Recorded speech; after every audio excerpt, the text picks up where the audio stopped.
কাবিলপুর এলাকায় জাম লাগা গেছে। এখন ব্যাগেরই তৈব।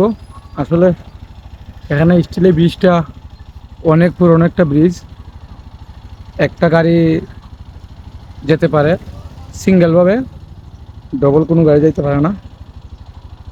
যদি কেউ একজন ভুল করে তাহলে জাম লেগে যায়। কি আর করার আছে,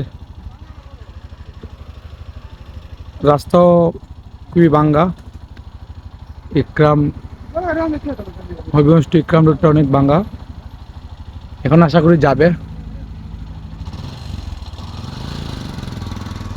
আসলে রাস্তা ভাঙ্গা তো, আর ব্রিজটা অনেক পুরনো পুরনো স্টিলের ব্রিজ। আপনার এটা সংস্কার করা হয় নাই।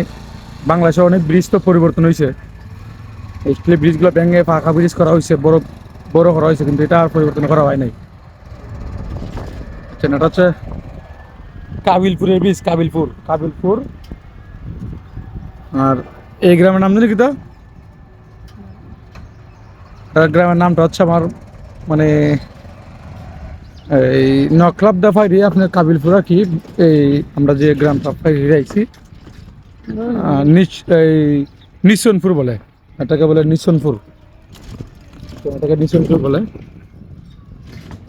তো আমার একটা দাবি থাকবে, নিশনপুরের ব্রিজটা যাতে ভেঙে একটা ফাঁকা ব্রিজ করা হয়। এই ব্রিজটা অনেক পুরানো হয়ে গেছে, অনেক ঝুঁকিপূর্ণ ব্রিজ। ঝুঁকিপূর্ণ বেইলি ব্রিজটা যাতে পরিবর্তন করা হয়, আর এই রাস্তার কাজটা যাতে করা হয়। রাস্তাটা অনেক ভেঙে গেছে।